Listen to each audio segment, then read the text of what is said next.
아멘.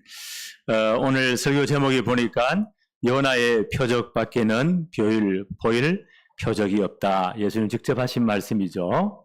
네. 오늘 요나의 표적에 관해서 좀 생각하면서 하나님의 은혜를 받기를 원합니다. 우리 학교에서 학생들이 이제 배울 때 세계 문명, 문화에 관해서 이런 기록들이 있습니다. 지금 이런 현대 문명을 바치는 두 가지 큰 축이 있는데, 하나는 유다이즘, 그 하나님의 표적을 구하는, 하나님을 찾는 종교성이 있는 그 이 한 부분, 그걸 유다이즘이라고 해요. 그리고 하나는 또 지혜와 지식을 추구하는 헬라 사람들이죠. 헬레니즘. 이 두 문명이 합쳐가지고 현대 문명을 만들어내었다. 그렇게 해석을 합니다. 올바르다고 봐요. 바울이 활동한 당시는 이 로마 제국이 전 유럽 전체를 지배하면서 최고의 그 문화 문명의 꽃을 피웠습니다. 그래서 바울은 이런 말을 합니다. 고린도전서 1장 22절에 유대인들은 표적을 구하고 헬라인들은 지혜를 찾는다.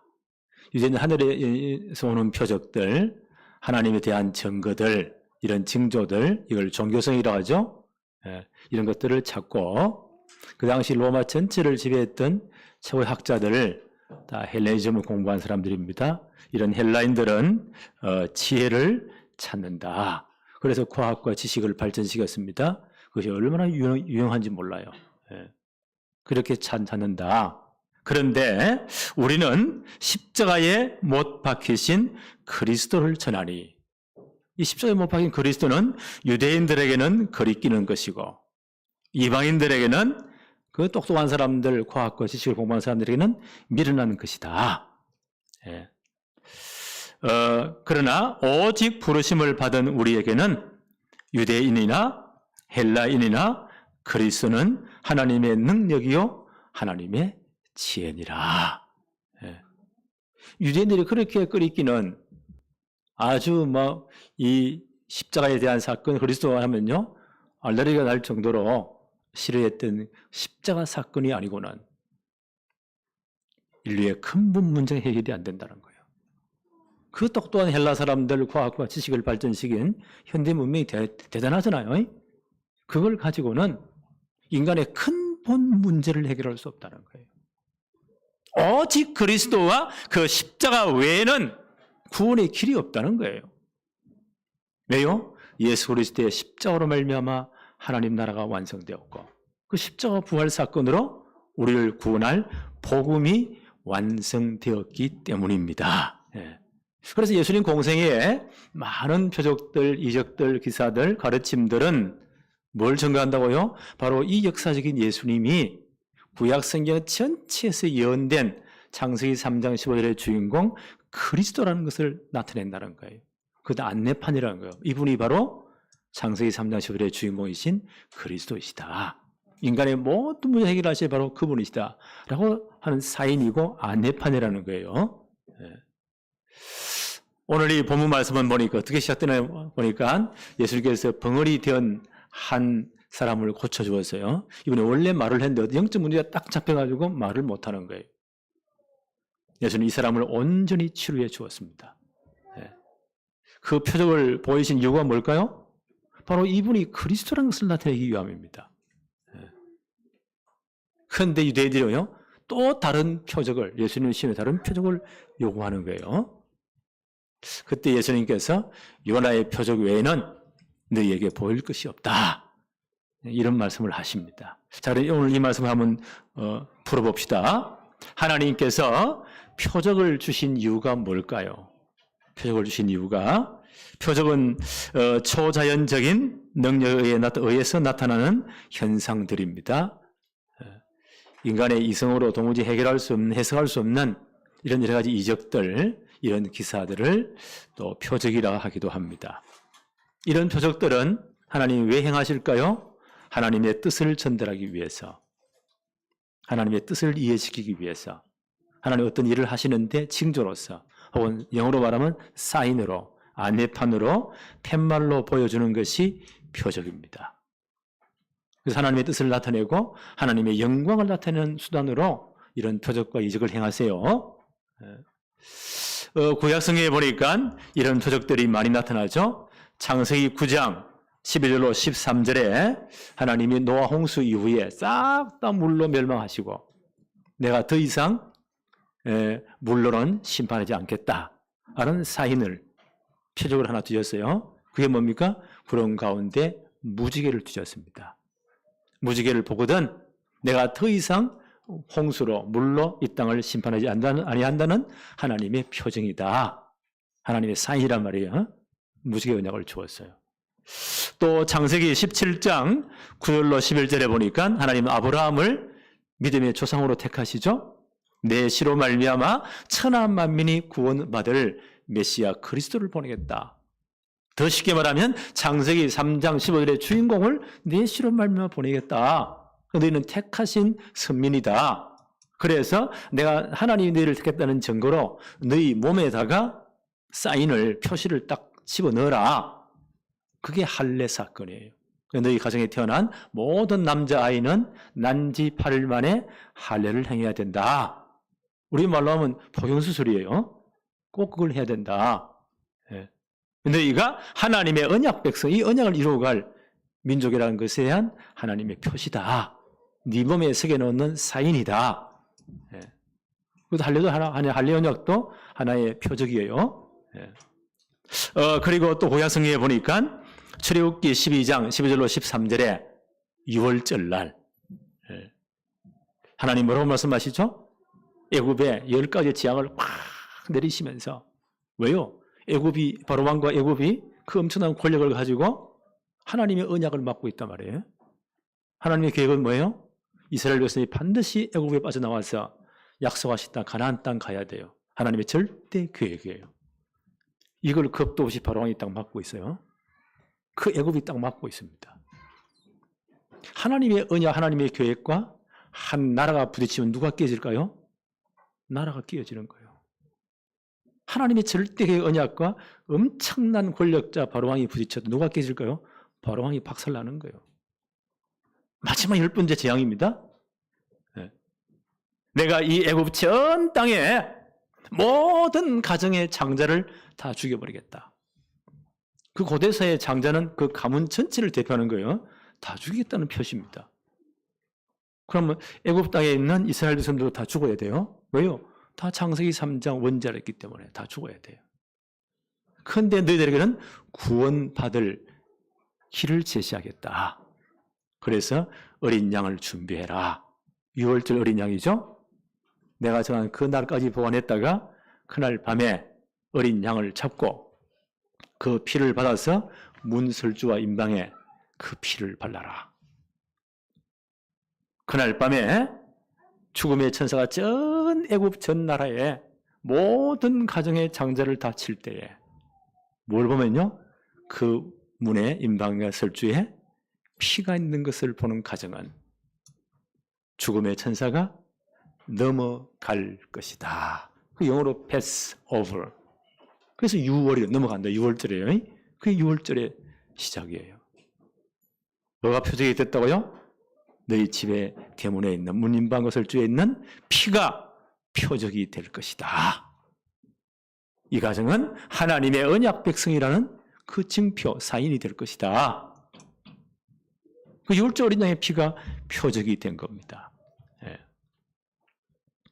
그래서 하나님 이런 표적들을 주세요. 신약 시대에 여러 가지 표적들이 나오죠. 특별히 예수님 3년 반 공생에 많은 표적을 행하십니다. 이적을 행하십니다. 또 중요한 가르침을 주세요. 이 모든 표적이 누구를 증거한다고요? 이 예수님이 그리스도이심을, 구약성경 전체에서 예언된 창세기 3장 15절의 주인공 그리스도이심을 드러내는 수단이에요. 사인이에요. 그 표시예요. 그러면 이 사람들은 그걸 보면서 뭘 깨달아야 돼요? 아, 이분이 그리스도이시구나. 이 그리스도에는 다른 길이 절대 없구나. 그걸 깨닫게 하는 하나님의 방법이었어요. 유대인들이 이걸 놓쳐버렸습니다. 요한복음 20장 30절 31절에 요한복음은 요한이 기록한 복음서죠. 사복음서 가운데 가장 나중에 기록된 것이 요한복음입니다. 요한은 예수님 공생애 때 아마 20대 청년으로 부름받은 사람이에요. 예수님의 사랑을 제일 많이 받은 제자 가운데 한 분이 사도 요한이었습니다. 그분이 요한복음을 쫙 기록하고 난 다음 이 기록 목적을 이렇게 말씀을 합니다. 요한복음 20장 30절 31절에 예수께서 제자들 앞에서 이 책에 기록되지 아니한 다른 표적도 많이 행하셨다. 요한이 기록하지 않은 수많은 표적도 행하셨다는 거예요. 그걸 요한이가 지금 요한이 기록했다는 겁니다. 오직 이 예수님의 말씀과 표적을 다 기록한 것은 오직 이것을 기록함은 너희로 예수께서 하나님의 아들 그리스도이심을 믿게 하려 함이요. 또 너희로 믿고 그 이름을 힘입어 생명을 얻게 하려 함이다. 이게 성경에 기록된 목적이고 예수님이 행하신 모든 가르침과 표적 이적의 목적이에요. 그 목적이 뭐라고요? 아, 이분이 바로 그리스도이시구나. 베드로의 고백같이 주는 그리스도시요 살아계신 하나님의 아들이십니다. 이걸 알려주는 사인이구나. 그 모든 표적들이. 그 이름을 힘입고 구원받는 것, 그게 표적의 목적이다. 그게 성경 기록의 목적이다. 이렇게 성경은 딱 결론을 내립니다. 자, 그런데 오늘 이제 이 사건을 한번 볼까요? 누가복음 11장 14절 15절 봅시다.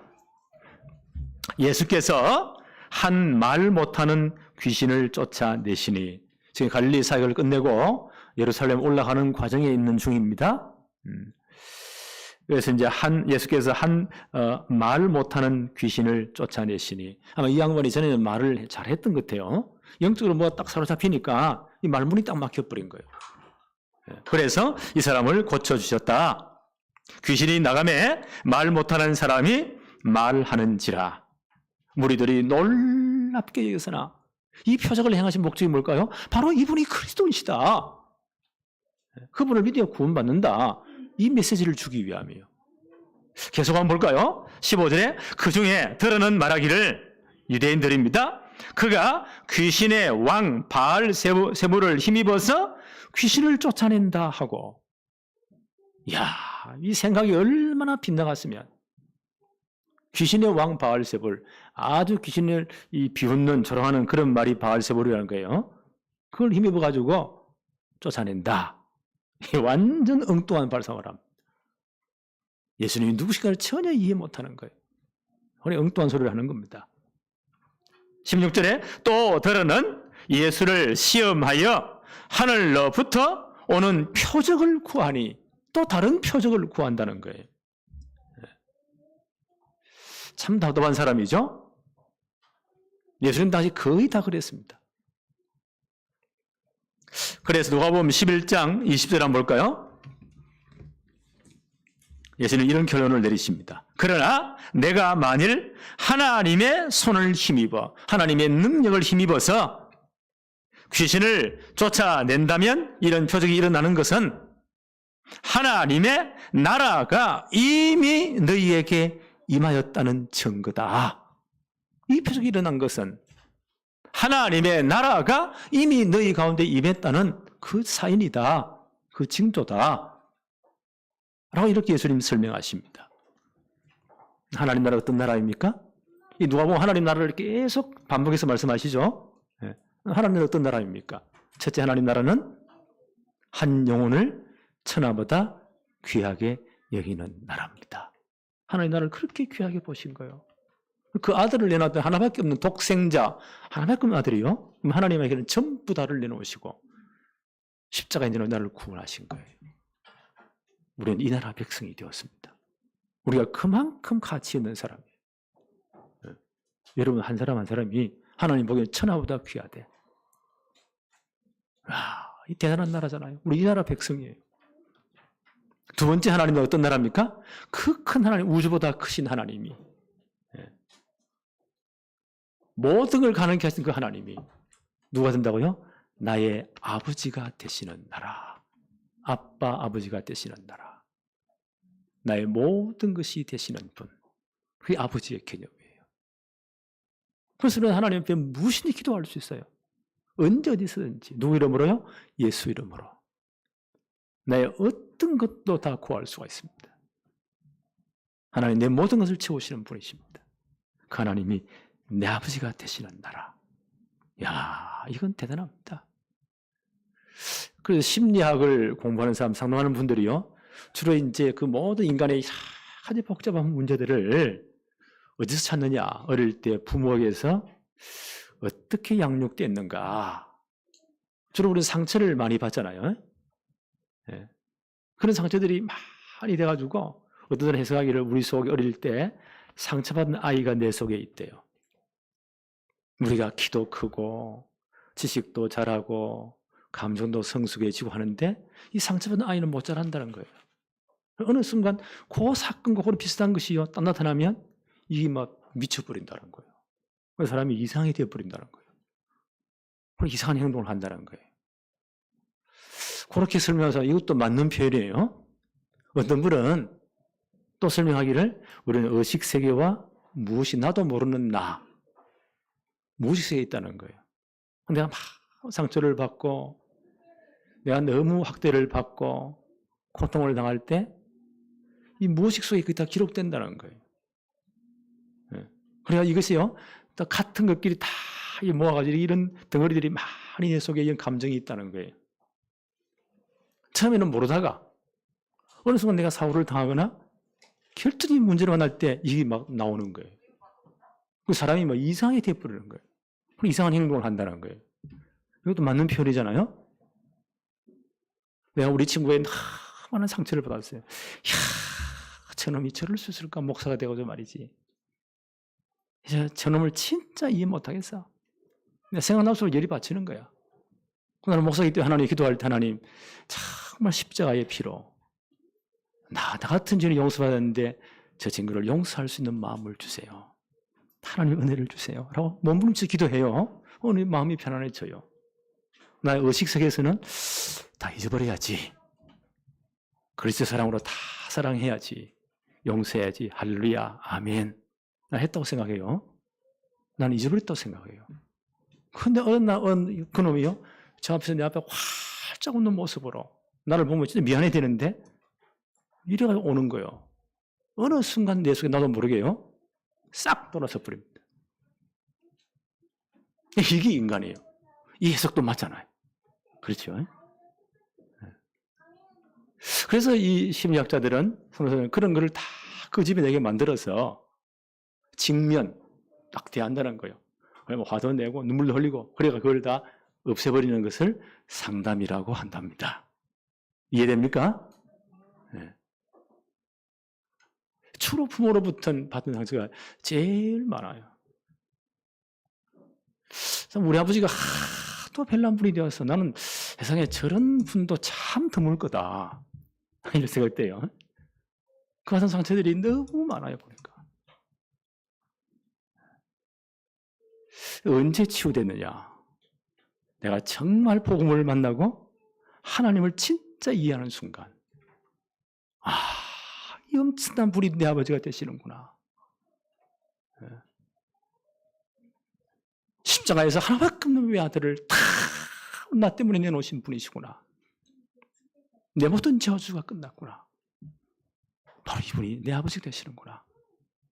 그 감격과 감사가 넘치는 순간, 이게 진짜 믿어지는 순간, 이 모든 내 쪽에 있는 심리학자들이 말하는 상처받은 작은 아이가 치유된 거예요.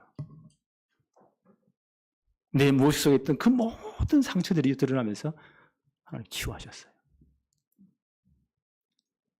그래서 나는 정말 복음을 제대로 이해하고 하나님 나를 진짜 누린다면요, 모든 상처 끝나버립니다. 상처 끝나버립니다.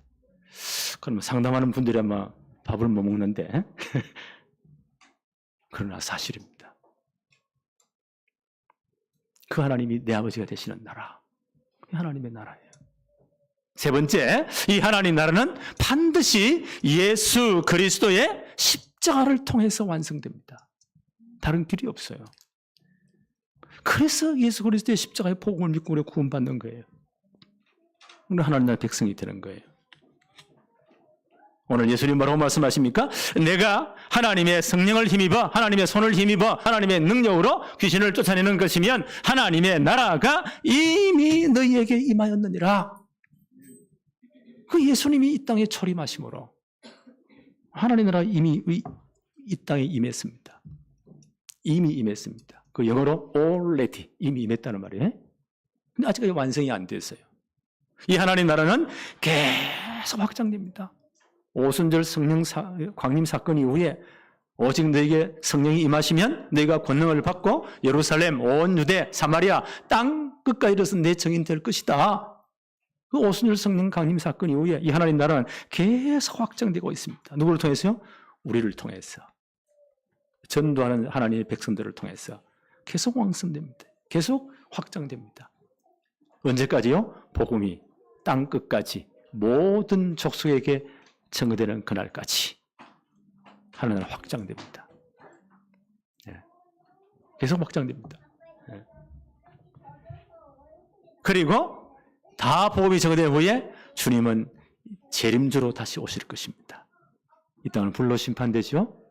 그때 영원한 하나님 나라가 완성될 것입니다. 이 날이 아직 남아있습니다. 가까이 왔습니다. 그래서 하나님 나라 설명할 때 이미 하나님 나라에 임했다. 그러나 not yet. 아직까지 완성이 안 됐어요. 우리를 통해서 계속 복음이 증거되므로 하나님 나라는 지금도 확장되고 있습니다. 그래서 바울은 이 하나님 나라의 복음을 이렇게 설명을 했습니다.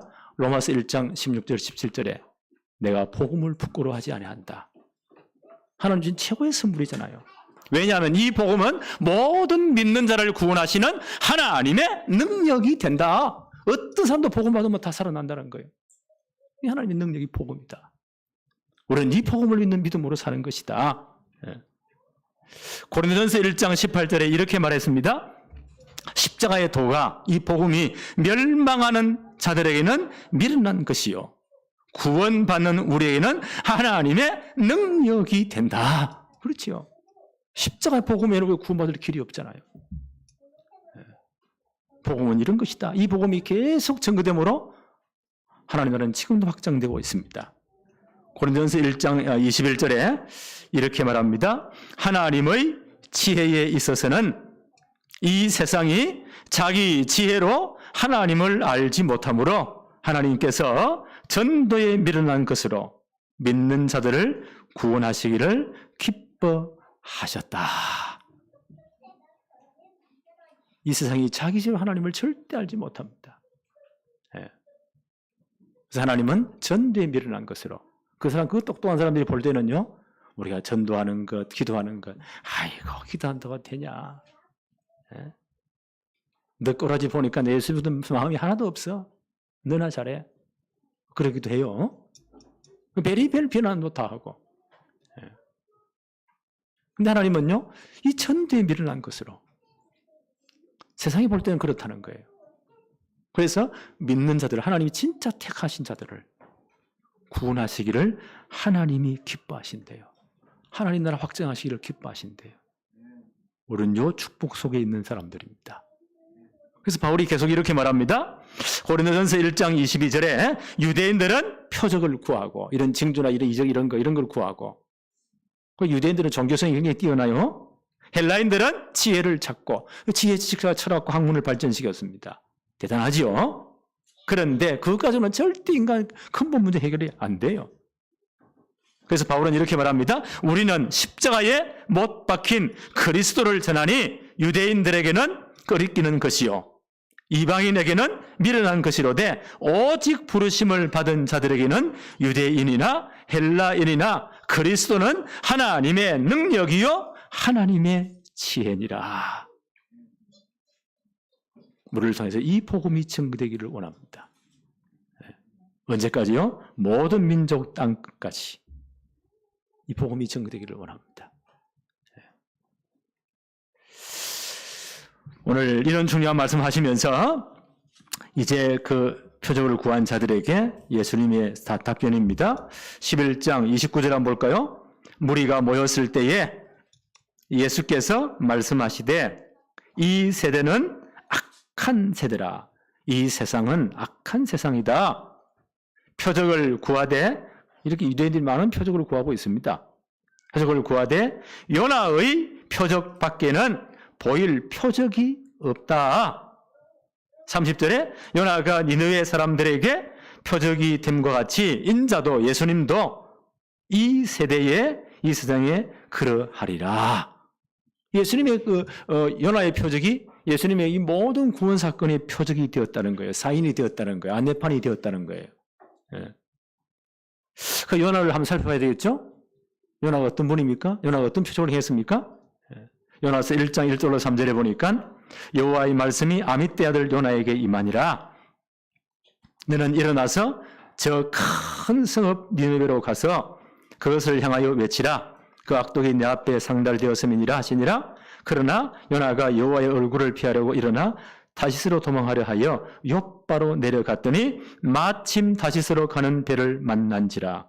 여호와의 얼굴을 피하여 그들과 함께 다시스로 가려고 뱃삭을 주고 배에 올랐더라. 요나서의 기록이에요.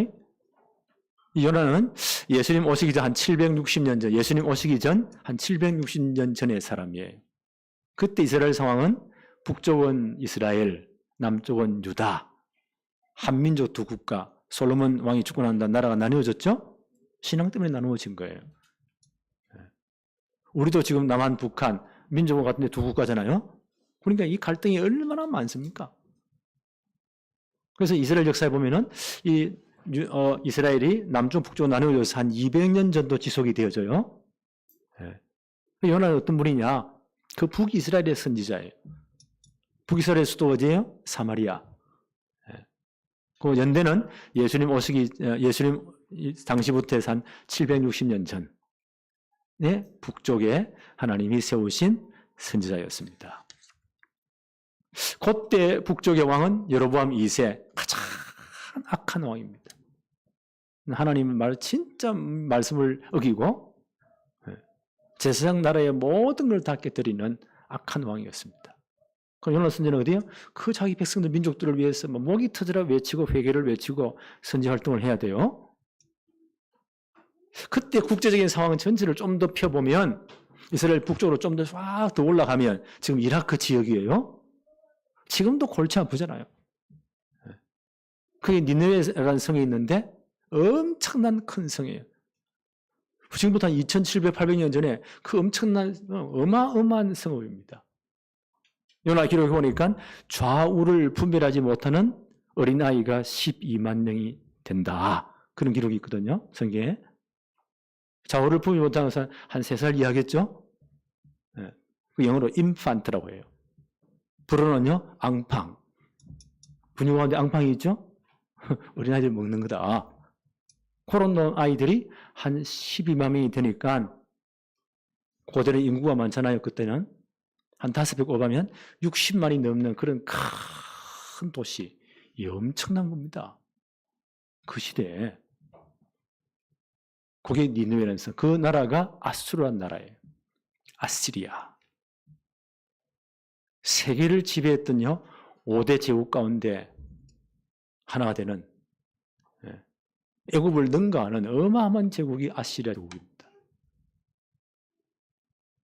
그 아시리아가 그 제국을 우리는 꿈이 참 소박해요. 우리 꿈을 적으려면 아파트 하나 가지는 것, 아들 대학 가는 것, 노후에 편하게 살도록 돈 몇 푼 모아놓은 것. 근데 고대 제국의 이 왕들은요, 우리가 생각이 달랐어요. 전 세계를 지배하는 거예요. 전 세계를. 아수르도 마찬가지예요. 그 왕들이 얼마나 이 야망이 크냐. 전지를 전쟁해서, 주로 전쟁에서 차지하는 거죠. 이래가지고 약속을 침해해가지고는 포로를 잡아오면 전 세계 노예로 팔면 엄청난 돈이잖아요. 그래서 엄청난 부를 모은 거예요.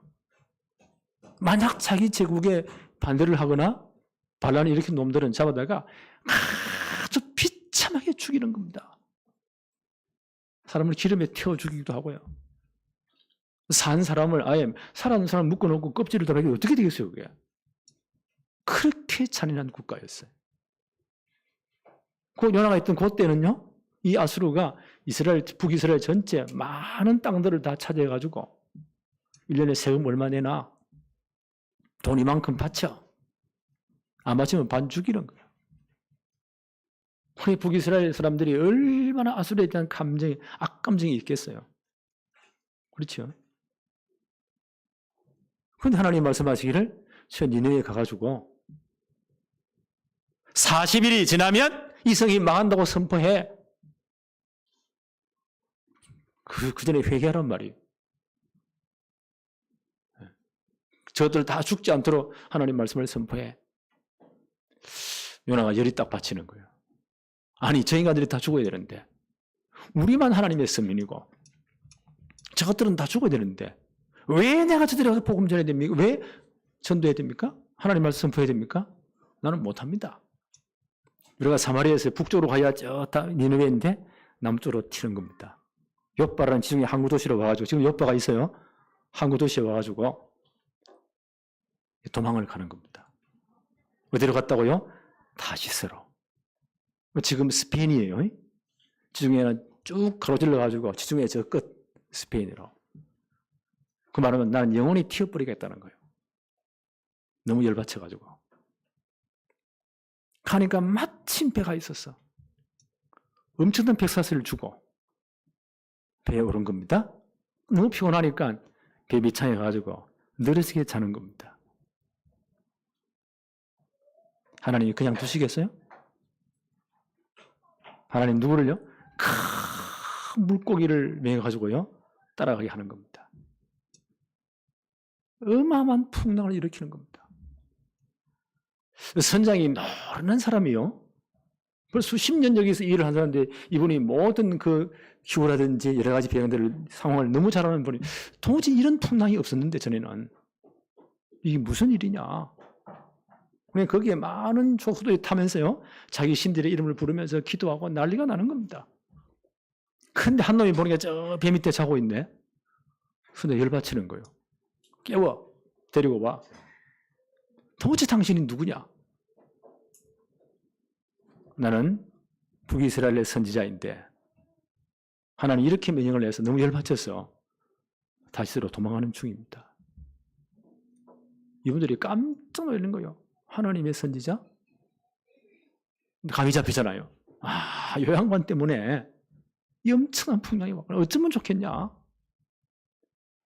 그 많은 무역선이니까 그 좋은 보물들, 재산들 전부 다 바다에 집어넣어도 풍랑이 안 멈추는 겁니다. 배를 가볍게 해도 어찌 이길 수가 없어요. 요나가 말하죠. 이 모든 풍랑이 나 때문이다. 그래서 나를 집어서 바다에 던져 넣어라. 나 때문이니까. 이 양반 니네에 가는 것이요 죽는 것보다 더 어려워, 더 힘들어. 나를 아예 차라리 나 죽자. 바다에 집어넣은 겁니다. 하나님 뭘 가지고 따라오셨다고요? 큰 물고기를 가지고 딱 삼킨 거예요. 3일 3야 거기서요 진짜 회개하도록. 그 요나의 유명한 기도가 나옵니다. 하나님 앞에 정말 회개하는 기도가 나와요. 요나의 회개 기도 가운데 요나서 2장 9절에 이렇게 회개를 마지막 합니다. 나는 감사하는 목소리로 주께 제사를 드리며 나의 소원을 주께 갖겠나이다. 구원은 여호와께 속하였나이다. 구원은 여호와께 속하였습니다. 오직 구원할 분은 여호와 하나님이십니다. 이 말을 딱 줄이면 뭐로 취약됩니까? 이 말이 예수란 말입니다. 마태복음 1장 21절에 아들을 낳으리니 그 이름을 예수라고 해라. 이는 하나님이 그가 자기 백성을 그들의 죄에서 구원할 자이심이라. 여호와의 구원. 예수라는 이름의 뜻이 여호와의 구원이라는 뜻입니다. 나라가 엄청난 예언을 합니다. 바로 예수님이 오실 것이다. 구원은 여호와께로 말미암습니다. 예수님이 탄생하실 때 마태는 이렇게 기록했죠. 아들을 낳을 것이다. 이름을 예수라고 해라. 이는 자기 백성을 그들의 죄에서 구원할 자이심이라. 그 요나의 이 모든 사건이 예수님에 대한 사건이 사인이 된다는 거예요. 안내판이 된다는 거예요. 3일 3야. 예수님이 골고다 그 겟세마네 동산에서 기도하시잖아요. 핏방울이 땀방울이 흔들어 잡히시기 전에 그 모든 고통과 그날 밤 체포되시고 가베들에 끌려가시고 밤새도록 고통을 당하시고 그 다음날 사형 선고를 받으시고 빌라도 총독에게서 십자가 죽으시고 그 무덤에 장사령이 되었다가 그 모든 고통이 끝난 사흘 밤낮입니다. 그리고 그 사흘째 되는 날 새벽에 부활하셨잖아요. 이 모든 사건이 안내가 된다, 예표가 된다. 이제 사흘 후에 물고기가 요나를 토해놓죠. 이 얼마나 겁이 나겠어요. 억지로 가는 겁니다. 안 죽으려고. 다시 내려 가는 거예요. 얼마나 큰 새, 3일 길을 가야만이 한 바퀴 돌아볼 수 있어요. 양반이만 큰 마음을 다해서, 뜻을 다해서, 다 용기를 내가지고, 너무 감동적인 말로 설교를 했을까요? 아니요. 안 죽으려고 억지로 가라니까. 사흘 길을 돌아야 되는데요. 그래 다 도는데 하루길 휙 지나가면서 하나님이 그러는데 40일이 지나면 이 성이 멸망한다고 분명히 말했다. 하나님 그러게 나는 나도 어쩔 수 없이 말한다. 알아서 해라. 휙 지나가 버린 겁니다. 그런데 이상하죠? 이런 성의 없는 말을 듣고 느웨 사람들이요. 금식을 하면서 밥도 안 먹고 물도 안 마시고 심성까지 안 그래요? 밥을 안 주면서 회개하고 난리가 나는 거예요. 왕도 그 소식을 듣고는 왕의 자리에 일어나서 모든 왕복을 벗고 굵은 벼옷을 입고 통곡하고 회개하는 거예요. 그래서 하나님이 그 성을 용서하시고 구원하셨다. 이걸 보고요. 많은 사람들은 성경을 연구한 사람들은 이게 진짜일까? 이 지어낸 이소우화가 지어낸 거 아니야? 이런 분들이 많았어요. 근데 어떤 분들은 또 아니야. 성경에 기록된 분명히 이게 사실일 거야. 그러니까 역사적인 분명히 증거가 있을 거야. 이때가 벌써 예수님 오시기 전 한 760년 전이니까 어떤 증거가 있었을까? 라고 신앙하면 막 역사적인 문서를 찾기 시작했어요. 고대 기록에 보니까 아시르 역사의 기록을 보니까 한 760년 그 예수님 오시기 전 그 상관에 니느웨 그 주위에 엄청난 기근이 들고 역병이 돌고 인심이 흉흉해지고 엄청난 사건들이 있었대요. 어마어마한 두려움이 있었대요. 이게 뭘까? 라고 이분들이 자꾸 추적하는 가운데 어떤 과학자들은 이걸 한번 분석해봐요. 이때 분명히 무슨 일이 있었을 거야. 그 지역에. 그 천문학을 연구한 분들이요. 이런 주장을 합니다. 이 태양계 전체 태양을 중심으로 이 행성들이 돌잖아요. 그 태양계 주위에 또 은하계가 있어요. 이야, 하나님의 창조가 이렇게 어마어마한 겁니다. 그 태양계의 모든 별들이 도는 것은요, 그게 우주시계예요. 정확하게 돈대요. 만약 이게 0.01도를 만약에 빗나가버렸다. 몇백 년, 몇만 년 어떻게 될까요? 부딪히면 큰일 나는 겁니다. 지금까지 창조 이후로부터 지금까지 정확하게 돈다는 거예요. 태양을 중심으로 모든 행성이 돌죠. 거기에 지구란 별이 있어요. 아름다운 별이 있어요. 또 지구 주위는 뭐가 돌죠? 달이 돌고 있어요. 그런데 태양이 여기 뺑뺑 돌다가 여기 있고 지구는 여기 있고 여기 달이 있는데 딱 일직선이 될 때 태양빛이 이 부분에는요 깜깜해지는 겁니다. 그걸 뭐라고 하죠? 일식이라고 해요. 그런데 멀건 대낮에 갑자기 태양이 사라지면서 깜깜한 밤이 되었다. 그걸 개기일식이라고 하는 거예요. 지금은 과학이 발전되니까요. 언제 몇 시에서 몇 시까지 어느 지점에 이런 일식 현상이 지나갈 것이다. 이런 행성이 지나갈 것이다. 다 지금 분석하잖아요. 지금은 다 예고를 다 해줘요. 그만큼 이제 과학이 이렇게 발전된 겁니다. 인간의 지혜가 대단한 거예요. 근데 고대인들은 지금부터 2700년, 2800년 전이니까 이런 상식이 없잖아요. 그들은 주로 태양을 신으로 모셔요. 어느 날 태양이 붉은 대낮에 깜깜하게 빛을 잃고 한 5분, 10분 정도 깜깜하게 되었다. 공포에 쌓이는 겁니다. 이야, 이거 멸망한 거 아니야? 그 이후로부터 인심이 흉흉해지는 거예요. 그럼 베리벨 소문이 다 드는 거예요. 혹시 이런 현상이 일어난 게 아니야? 라고 이 사람들이, 과학자들이 분석을 해본 거예요. 그래서 그 니느웨 성 좌표 딱 찍고, 지금 이라크 지역이니까 좌표를 딱 찍고, 그 모든 태양계 행성이 도는 것 딱 계산할 수 있잖아요? 그걸 컴퓨터에 집어넣어가지고 거꾸로 돌려본 거예요. 거꾸로. 760년, B760년 어느 순간, 여름이니까 한 6월, 7월쯤 될 거야. 거꾸로 돌려본 거예요. 딱 돌려보니까 정확하게 BC 763년 6월 5일 오전 중에 한 5분 정도 그 지역 전체가 태양과 달과 지구가 일주일 되면서 한 5분 정도가 깜깜해졌다는 거예요. 와, 이거구나. 그 니네 사람들이 막 공포에 질리는 겁니다. 이제는 큰 문제, 신이 놓였다는 거예요. 큰 문제가 생긴다는 거예요. 이런 차에 요나가요, 이상한 몰골을 하고, 명분이 물고기 배속에 3일 있었으니 어떻게 했어요? 위산이 나와가지고 막 허물어지고 막 그랬겠죠. 이런 사람 가지고 쌩 진행하면서 하나님이 그러는데 40일이 지나면 이 성이 완전히 망한다, 이놈들아. 알아서 해. 나 너 좋아서 하는 게 아니야. 열이 받쳐가지고 고래고래 과음을 들으면서 막 저주하면서 지나가는 거예요. 모든 성의 사람들 그 소리 듣고요, 통곡을 하는 겁니다. 하나님 살려달라고. 금식을 하고, 짐승조차도 물도 먹이지 않고, 왕도요, 그 왕복을 다 벗고 회개하는 거예요. 요나가 열을 받치는 거예요. 아니, 인간들이 다 죽어야 되는데 이것들이 회개를 해? 이게 말이 되냐?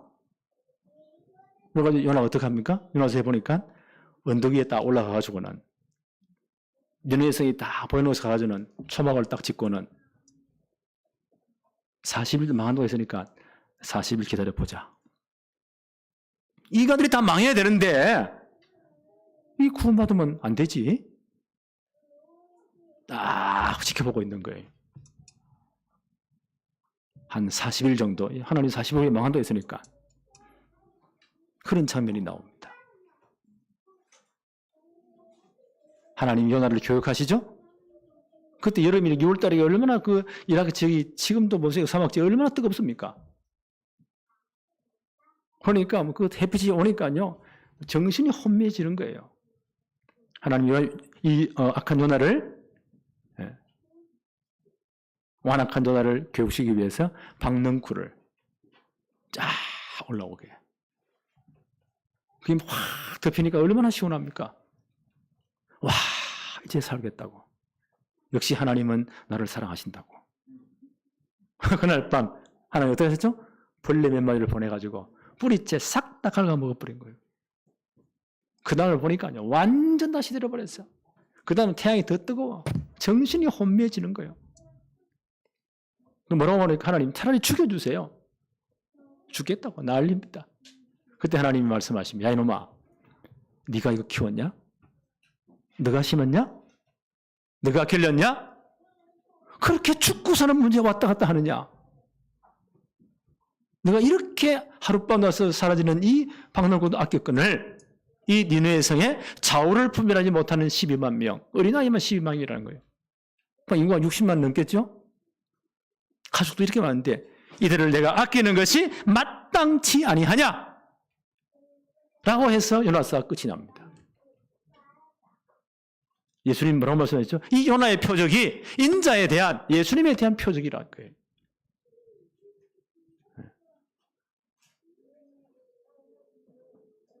예수님이 이 땅 오셔서 십자가 사건으로 죽으시고 무덤에 장사지름이 되었다가 사흘 만에 부활하셨잖아요. 우리를 구원할 복음이 완성된 거예요. 근데 이 복음은 누가, 유대인들은 거부해버립니다. 예수님 십자가에 못 박아버렸잖아요. 이 복음은 이방인들에게 증거되는 거예요. 복음은 앞으로 땅까지 모든 족속에 증거될 겁니다. 유대인들은 상상도 못할 일입니다. 그 니느웨를 구원시키면 하나님이 메시지를 주신 거예요. 이 복음은 앞으로 이방인 전체에 증거될 것이다. 그 예수님이 부활하신 후에 며칠 동안요? 40일 동안 이 땅에 계시면서 하나님 나라의 일을 말씀하셨잖아요. 그 제자들에게 하나님 나라의 일을 이렇게 수행해라. 너는 이렇게 복음운동해라. 일일이 다 가르쳐준 겁니다. 그리고 성천하셨어요. 이 사건을 보고도 북이스라엘은 절대 회개하지 않습니다. 하나님 거부합니다. 정확히 이 사건 이후에 40년 만에 연대로 따지면 BC 723년 북이스라엘은 그 아수르에 의해서 완전히 멸망당합니다. 아수르가 얼마나 잔인한 나라입니까? 그 모든 남자들을 싹 다 일할 놈들은 다 잡아다가 전 세계 노예성에 다 팔아버립니다. 이렇게 멸망된 거예요. 이 사건이 예수님 십자가 이후에 그대로 이루어진 거예요. 유대인이 끝까지 예수님을 반대했잖아요. 빌라도는 뭐라고 말했죠? 나는 보니까 이 예수께서 사형 집행할 만한 죄를 찾지 못했다. 근데 율법에 관한 종교에 관한 문제 아니냐? 로마법으로는 사형 못해. 유대인들이 뭐라고 말했죠? 당신이 이 예수를 놓아주면 가이사의 충신이 아닙니다. 빌라도 총독이 세숫대에 물을 가지고 와 손을 씻잖아요. 나는 상관이 없다. 유대인들이 뭐라고 말하죠? 그 핏값을 우리와 우리 후대의 머리에 다 돌리세요. 당신은 상관없습니다. 예수님을 십자가에 내놓잖아요. 이 십자가 사건 이후에 40년 이후에 어떻게 됐다고요? 로마 장군 디도에 의해서 그 예루살렘이 유다 전체가 남유다가 완전 박살납니다. 예수님 이미 예언했잖아요. 돌 하나 돌 위에 남지 않고 전부 다 무너뜨려질 것이다. 다 무너질 것이다. 그때 이 복음을 예수님을 거부한 이 유대인들 보세요. 그 대제사장들 서기관 바리새인들 보세요. 하나님의 성전은 절대 안 무너져. 예루살렘에 다 모여 있어요. 로마 장군 군대에 의해서 예루살렘 전체 주위에 토성을 쌓고는 예루살렘 산 꼭대기 있는 도시입니다. 밑에서 모든 게 다 올라가야 돼요. 차단해버린 거예요. 몇 달 차단해버리니까 안에도 굶어 죽는 겁니다. 드디어 성문이 열리면서요. 그 예루살렘 안에 모든 사람의 목이 다 60만이 죽습니다. 예루살렘 전체는 피바다가 되는 거예요. 그 성벽 다 성정전 다 무너뜨립니다. 그 중에 일부 지금 남아있어요. 예루살렘 그 성이 얼마나 견고한지 이걸 로마가 무너뜨리는 증거로 나눴어요. 지금도 통곡의 벽이 유대인들이 가서 통곡하잖아요. 그 벽입니다. 다 무너져 버렸습니다. 그리고 그때 잡혀간 사람들은 로마에 다 끌려가가지고 콜로세움 있죠? 로마 원형 경기장 지금도 유물로 남아있는 거예요. 그걸 짓는데 죽을 때까지 종노릇 한 겁니다. 그리고 모든 유대인들은 사람들은요 전 세계로 디아스포라 다 흩어져버린 거예요. 이런 일의 사인이다. 이런 일의 사인이라는 거예요. 지금도 이 복음은 이방인들에게 계속 증거됩니다. 언제까지요? 복음이 다 들을 때까지 땅 끝까지 모든 족속에 이 복음은 증거되고 있습니다. 그리고 이 복음이 다 증거된 다음 주님은 재림하실 것입니다. 예수님 마지막 말씀이 뭐죠? 하늘 땅 모든 권세를 내게 주었다. 그러므로 너희는 가서 모든 족속으로 제자를 삼아서 아버지와 아들과 성령의 이름으로 세례를 주고 내가 너희 분부한 모든 것 가르쳐 지키게 해라. 볼지어다 세상 끝날까지 항상 너희와 함께 하겠다.